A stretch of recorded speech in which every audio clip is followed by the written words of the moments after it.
So last video la நம்ம வந்து trigonometry functions and their graphs எப்படி நம்ம வந்து visualize பண்ணலாம்ங்கறத பத்தி பார்த்தோம். So இந்த வீடியோல என்ன பண்றோம் அப்படினா f of x equal to sin x. The sin x அப்படிங்கற இந்த ஃபங்க்ஷன் உடைய graph நம்ம graphics வியூல பார்க்கறோம். So இந்த sin x உடைய domain and range என்ன அப்படிங்கறத நம்ம கிராஃபிக்ல என்ன பண்ண போறோம்னா visualize பண்ணி பார்க்க போறோம். நமக்கு தெரியும் இதோட domain capital R set of all real numbers. Range வந்து பாத்தீங்கன்னா the closed interval -1 to +1. So இது எப்படி நம்மளுடைய ஸ்டூடண்ட்ஸ்க்கு வந்து விசுவலா கிராஃபிக்கல் அப்ரோச்ல காமிக்கிறது அப்படிங்கறத இந்த வீடியோல டிஸ்கஸ் பண்ணப் போறோம். அது எனக்கு ஒரு ஸ்லைடர் தேவைப்படுது. சோ இங்க ஸ்லைடர்னு இருக்கு, அத கிளிக் பண்றேன். கிளிக் பண்ணிட்டு இந்த கிராபிக்ஸ் வியூல ஏதாவது ஒரு பொசிஷன்ல கிளிக் பண்ணா சோ இந்த மாதிரி ஒரு பாப்-அப் விண்டோ வரும். அதுல வந்து பாத்தீங்கன்னா a = 1 slider, number slider. -50 to +15 கூட எடுத்துக்கலாம். இன்கிரிமென்ட் அப்படியே டிஃபால்ட்டா விட்டுறலாம். ஓகே கொடுத்துடலாம். இப்போ ஒரு டூலை செலக்ட் பண்ணதுக்கு அப்புறம் அந்த டூலை டீசெலக்ட் பண்றதுக்கு மூவ் டூலை கிளிக் பண்ணிட்டா அது டீசெலக்ட் ஆயிடும். இப்போ ஸ்லைடர் மூவ் பண்ணி பாருங்க. -50 to +15 இருக்கு. இப்போ இந்த கிராஃப் மேல எனக்கு ஒரு பாயிண்ட் வேணும். நமக்கு தெரியும் கிராஃப் ஆஃப் a ஃபங்க்ஷன் உடைய பாயிண்ட் வந்து a, f of a. அதாவது x, f of x function definition தான். ஸோ அந்த பாயிண்ட் தான் a. அதை கிளிக் பண்ணிக்கலாம், ஒரு கலர் சேஞ்ச் பண்ணிக்கலாம். இப்போ ஸ்லைடர் மூவ் பண்ணி பாருங்க, அந்த a மூவ் ஆகிறது நம்ம பார்க்கலாம். இப்போ இந்த பாயிண்ட் வச்சு நம்ம டொமைன் அண்ட் ரேஞ்ச் வந்து விசுவலைஸ் பண்ண போகிறோம். ஸோ அதுக்கு நம்ம பண்ண வேண்டிய முதல் விஷயம் என்னென்னு பார்த்தீங்கன்னா, ஸோ ஏதாவது ஒரு பொசிஷனில் வச்சுக்கிட்டு கொஞ்சம் ஜூம் பண்ணிக்கலாம். இப்போ இங்கே பாருங்கள் நம்முடைய ஃபோர்த் டூல். ஸோ அதை எனேபிள் பண்ணுங்கள். இந்த பர்பண்டிகுலர் லைன் ஒரு டூல் இருக்குது பாருங்கள். ஸோ அதை கிளிக் பண்ணிவிட்டு ஸோ இந்த பாயிண்ட்டையும் இந்த எக்ஸ் ஆக்சிஸையும் டச் பண்ணுங்கள், ஒரு பர்பண்டிகுலர் லைன் ட்ரா ஆயிரும். அதே போல் இந்த பாயிண்ட்டையும் இந்த ஒய் ஆக்சிஸையும் டச் பண்ணுங்கள், ஒரு லைன் கிரியேட் ஆகிடும். மூவ் டூலை கிளிக் பண்ணிக்கிட்டு இப்போ பாயிண்ட் டூல்ஸில் போனீங்கன்னா இன்டர்செக்ட்னு ஒரு டூல் இருக்கும். ஸோ அதை செலக்ட் பண்ணிக்கங்க.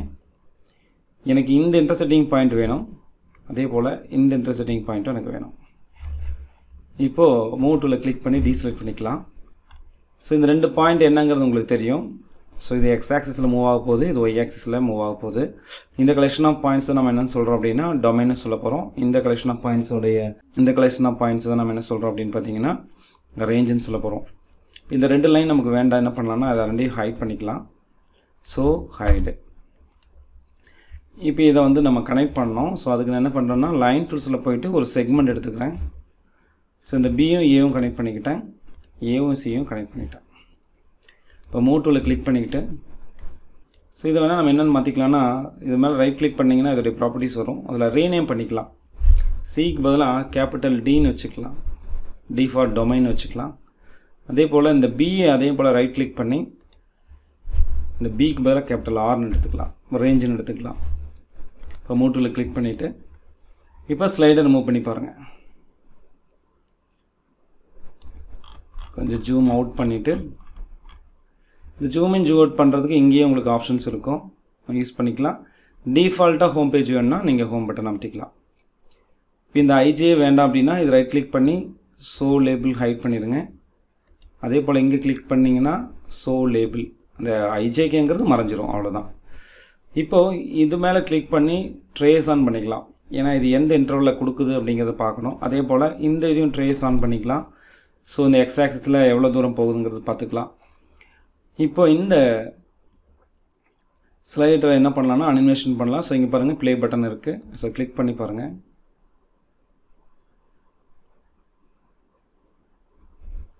பாருங்கள் எவ்வளோ ஒரு சர்ப்ரைசிங்காக இருக்குதுன்னு பாருங்கள்.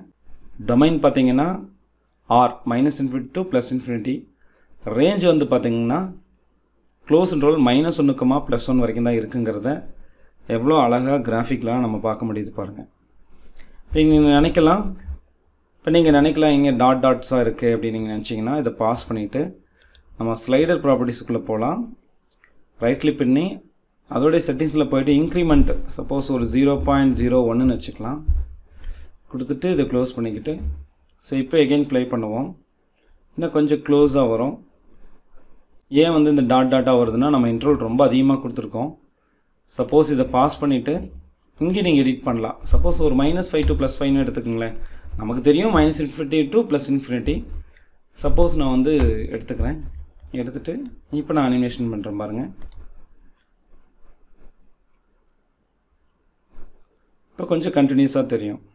ஸோ இந்த மாதிரி நம்முடைய ஸ்டூடெண்ட்ஸுக்கு வந்து ஒரு ஃபங்க்ஷனுடைய டொமைன் அண்ட் ரேஞ்சை கிராஃபிக்கலாக விசுவலைஸ் பண்ணி காட்டும்போது ஸ்டூடெண்ட்ஸ் வந்து ஈஸியாக அந்த கான்செப்டை புரிஞ்சுக்குவாங்க. இதுக்கு இன்னொரு மெத்தட் இருக்குது. என்ன பண்ணலாம் அப்படின்னா, நம்முடைய டொமைன் அண்ட் ரேஞ்சை நம்ம இன்புட்டாகவே கொடுக்கலாம். எப்படின்னு பார்த்தீங்கன்னா -infinity. ஸோ இன்புட் பாரில் போய்ட்டு -infinity ifnity infinity less than or equal to x less than or equal to infinity கொடுத்து என்டர் கொடுங்க. ஸோ இதை பாஸ் பண்ணிக்கலாம். பாருங்கள், இது ஃபுல்லாகவே நமக்கு என்னது, இதோடைய டொமைனுங்கிறது வந்து பார்த்திங்க அப்படின்னா -infinity to +infinity அப்படிங்கிறது காட்டலாம். அடுத்தது ரேஞ்ச் வந்து பார்த்திங்கன்னா -1 less than or equal to y less than or equal to +1. So இதோடைய ரேஞ்ச். ஸோ இன்னொரு வகையில் இப்படியும் நம்ம காட்டலாம். ஸோ இந்த -5 to +5ங்கிறது ஒரு அண்டர்ஸ்டாண்டிங் தான். பட் இது என்டையர் ரியல் நம்பருக்குமே வந்து என்ன ஆகும் அப்படின்னா இது டொமைனாக இருக்கும். ரேஞ்ச் வந்து பார்த்திங்கன்னா -1 to +1. ஸோ இந்த மாதிரி ஹைடெக் லேபில் நம்முடைய ஸ்டூடெண்ட்ஸ்க்கு டொமைன் அண்ட் ரேஞ்சுங்கிற கான்செப்டை விசுவலைஸ் பண்ணி காட்டலாம். நம்ம இங்கே sin xன்னு கொடுத்துருக்கோம் இல்லைங்களா. ஸோ அதை நம்ம அழிச்சிட்டு cos xன்னு கூட நம்ம என்ன பண்ணலாம்னா என்ட்ரு கொடுக்கலாம். என்ட்ரு கொடுங்க. கொடுத்தீங்கன்னா கொடுத்துட்டு இதை ப்ளே பண்ணி பாருங்கள். நமக்கு cos xக்கும் அதோடைய டொமைன் வந்து ஆர்னு தெரியும். ரேஞ்ச் வந்து பார்த்திங்கன்னா -1, +1, அதாவது க்ளோஸ் இன்டர்வல் -1, +1. இந்த மாதிரி நம்முடைய ஸ்டூடெண்ட்ஸுக்கு ட்ரிக்னாமெட்ரி ஃபங்க்ஷன்ஸோடைய டொமைன் அண்ட் ரேஞ்சு அப்படிங்கிறத கிராஃபிக்கலாக நான் விசுவலைஸ் பண்ணி காட்டலாம். தேங்க்யூ.